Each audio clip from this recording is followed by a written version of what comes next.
말씀과 함께하는 성경 통독 해설 시간입니다.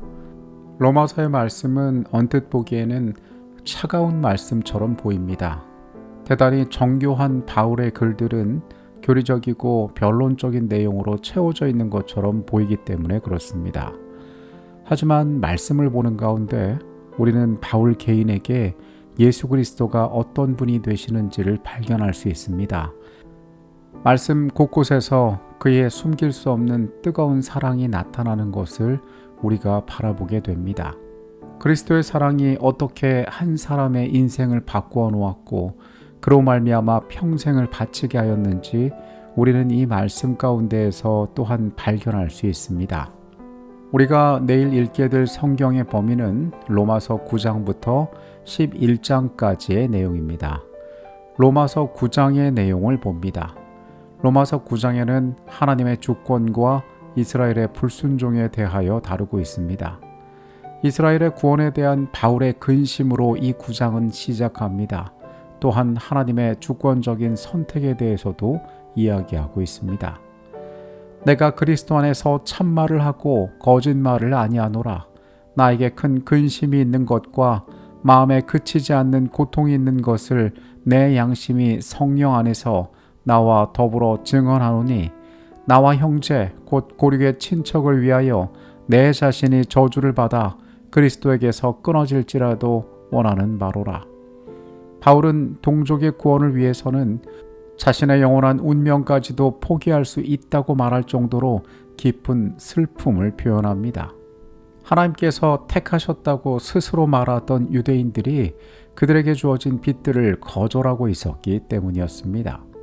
그는 말씀 가운데에서 육신의 자녀가 하나님의 자녀가 아니요 오직 약속의 자녀가 씨로 여김을 받는다라고 이야기하고 있습니다.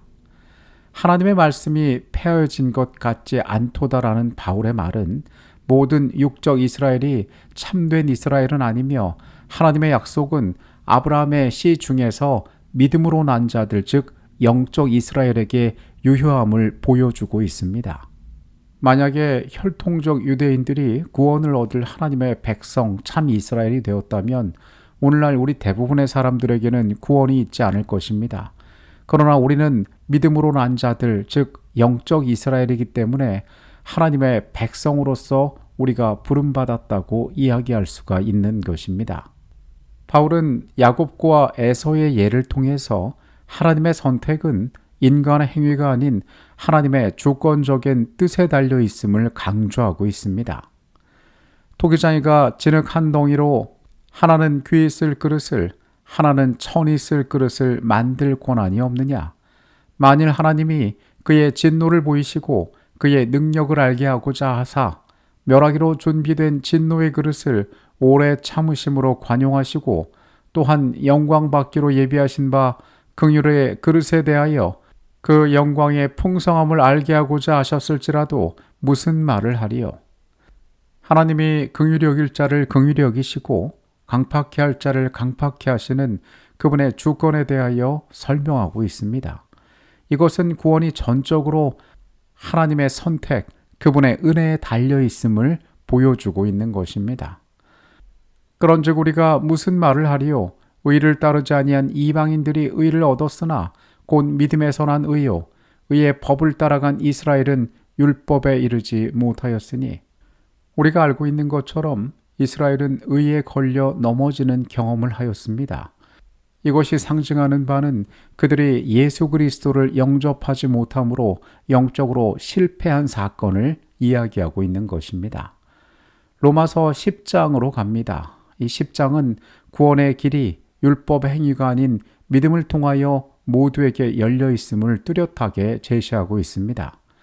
형제들아, 내 마음에 원하는 바와 하나님께 구하는 바는 이스라엘을 위함이니 곧 그들로 구원을 받게 함이라.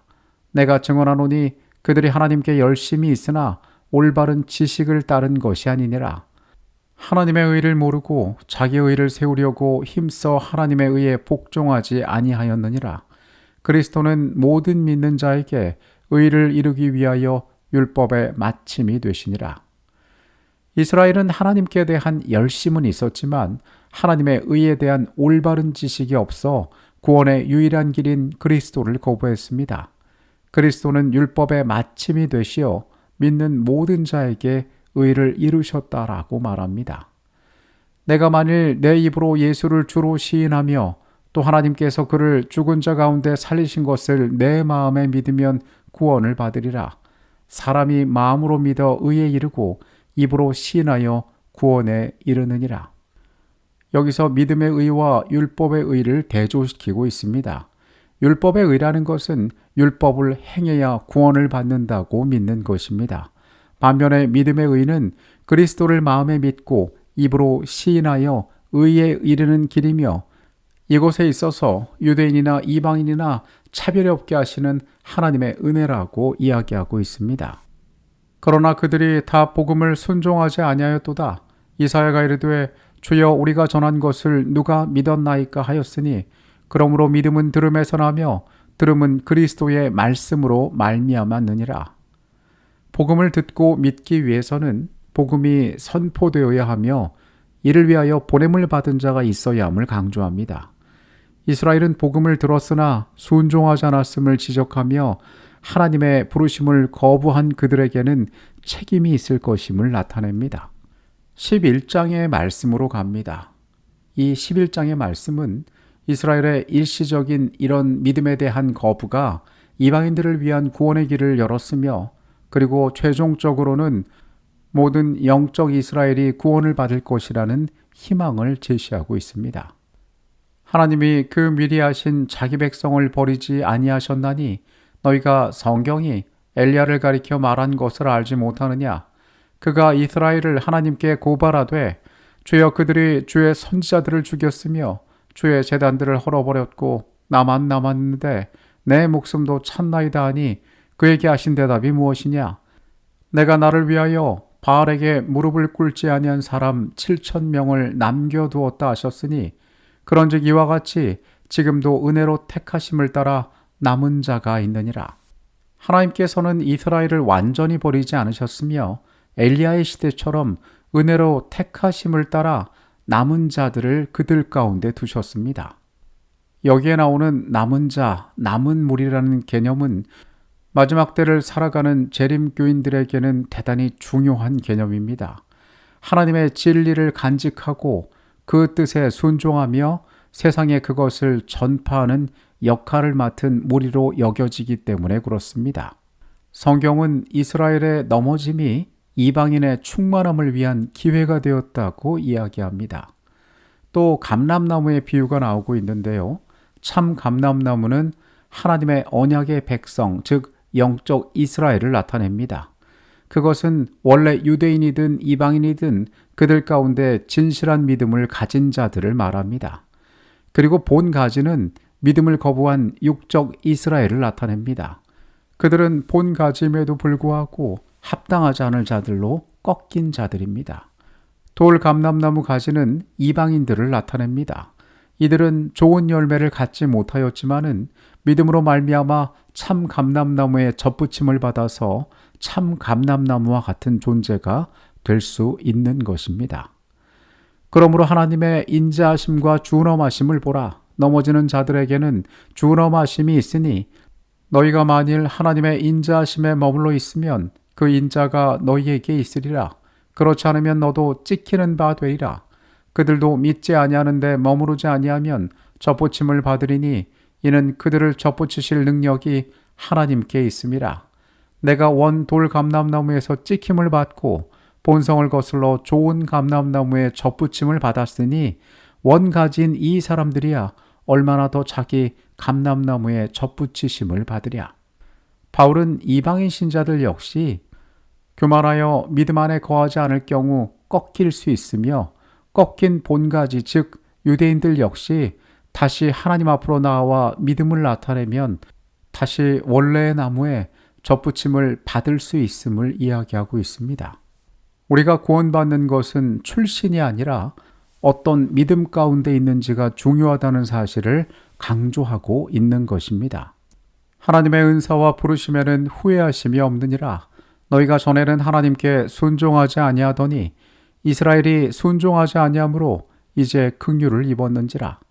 이와 같이 사람들이 순종하지 아니하니 이는 너희에게 베푸시는 긍휼로 이제 그들도 긍휼을 얻게 하려 하심이라. 하나님이 모든 사람을 순종하지 아니하는 가운데 가두어 두심은 모든 사람에게 긍휼을 베풀려 하심이로다. 마지막으로 바울은 하나님의 지혜와 지식의 풍성함에 대해 찬양하며 우리가 다 이해할 수 없는 하나님의 구원의 계획의 오묘함, 그분의 주권의 영광을 돌리면서 11장을 마무리하고 있습니다. 바울은 누구보다 자기 민족을 사랑하는 사람이었습니다. 그래서 그들이 예수 그리스도의 복음을 거절하는 것을 누구보다 가슴 아프게 생각하는 사람이었습니다. 육에 속한 이스라엘이 아닌 영적 이스라엘이 구원받을 것임을 이야기합니다. 또한 그 선택은 철저한 하나님의 주권임을 이야기합니다.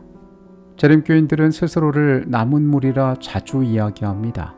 그런데 이 남은 무리라는 말이 우리가 가진 구원의 특권을 자랑하는 것이 아니라 우리가 가진 진리를 우리가 삶에 실천하고 세상에 나눌 사명을 가진 자들로 우리를 인식하게 되면 좋을 것 같습니다.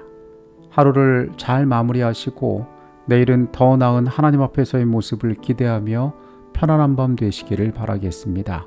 기도하시겠습니다. 주께서 우리를 사랑하심을, 우리를 부르시고 우리 안에 특별한 계획이 있음을 매 순간 기억하게 하여 주시옵소서. 우리의 마음이 어디에 있으며 무엇을 쫓는지 주께서 잘 아십니다.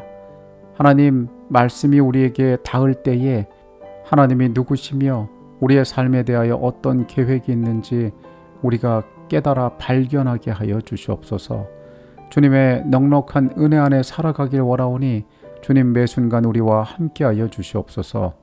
예수 그리스도 이름으로 기도합니다. 아멘.